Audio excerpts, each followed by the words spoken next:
আমরা যুগল কিশোর গ্রাম পঞ্চায়েতে 26শে অক্টোবর আমরা সম্পূর্ণ বিনামূল্যে চক্ষু পরীক্ষা শিবির, সম্পূর্ণ বিনামূল্যে চশমা প্রদান এবং আমাদের সম্পূর্ণ বিনামূল্যে ছানি অপারেশনেরও ব্যবস্থা থাকছে। আমরা কাটাগঞ্জ রামকৃষ্ণ বিবেকানন্দ সেবা সমিতি, আমাদের জাগরণ ওয়েলফেয়ার সোসাইটি, আমরা সকলে সম্মিলিতভাবে এই আই ক্যাম্পের আয়োজন করেছি। আজকে যারা আপনারা চশমা পাচ্ছেন, যারা ফার্স্ট টাইম চশমাটা ব্যবহার করবেন, আগে হয়তো কোনোদিন চশমা পরেননি, তারা প্রথমে পড়লে একটু উঁচু নিচু লাগতে পারে, সিঁড়িতে উঠতে গেলে একটু অসুবিধা হতে পারে, মনে হতে পারে যেন আমি হোঁচট খেয়ে পড়ে যাব। আপনারা তাই বলে পড়াটা বন্ধ করবেন না। 3-4 দিন লাগবে একটু অ্যাডজাস্ট হতে, বোঝাতে পারছি।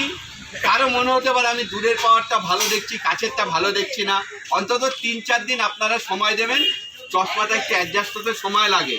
আপনারা চশমা না পরে খুলে রেখে দেবেন না, বোঝাতে পারছি তো। আপনারা চশমাটা ইউজ করবেন। যারা ফার্স্ট টাইম আর চশমা ব্যবহার করছেন, অ্যাডজাস্ট হতে 2-3 দিন সময় লাগতে পারে।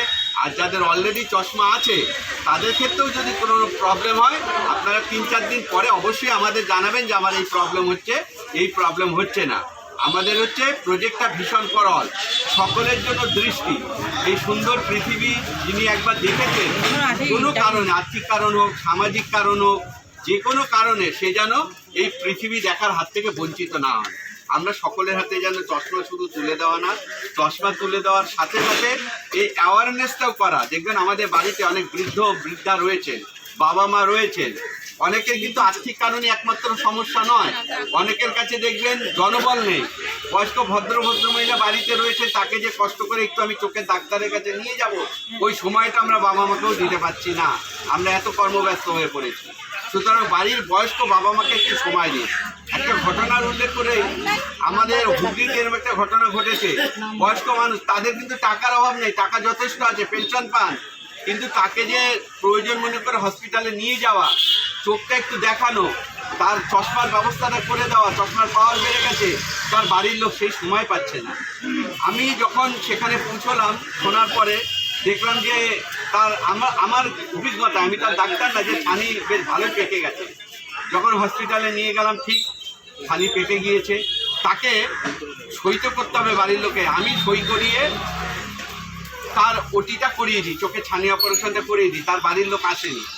পরে আমার সংগঠনের যারা আছেন, আমাদের যারা উপদেষ্টা আছেন, তারা আমাকে বললেন যে বিধানবাবু আপনি এটা ঠিক করেননি। থ্যাঙ্কস গড ভদ্রমেলার কিছু ঘটেনি। যদি কোনো কারণে ভালো করতে গিয়ে কিছু হয়ে যেত, তখন সারা জীবন কিন্তু আপনি নিজেকেও নিজে ক্ষমা করতে পারতেন না, সকলে আপনাকে দোষ দিত। কি জানেন তো, তখন আর এইসব আমাদের মাথায় কাজ করে না যে মানুষটার এরকম অবস্থা, জনের অভাবে সে দেখাতে পারছে না।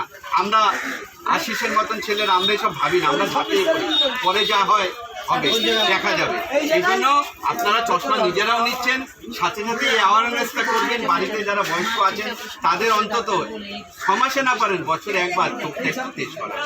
এই বলছি, আর সকলকে ধন্যবাদ জানাচ্ছি। চশমাটা ব্যবহার করবেন এই বলে আমরা আপনাদের সকলকে অভিনন্দন জানিয়ে, বিশেষত যুগল কিশোর গ্রাম পঞ্চায়েত এত সুন্দর ব্যবস্থাপনা করেছে, সকলকে অভিনন্দন জানিয়ে আমরা আমাদের কাটাগঞ্জ রামকৃষ্ণ বিবেকানন্দ সেবা সমিতি এবং জাগরণ ওয়েলফেয়ার সোসাইটির পক্ষ থেকে আপনাদের কাছে কৃতজ্ঞতা প্রকাশ করে বক্তব্য শেষ করছি। নমস্কার, সকলে ভালো থাকবেন।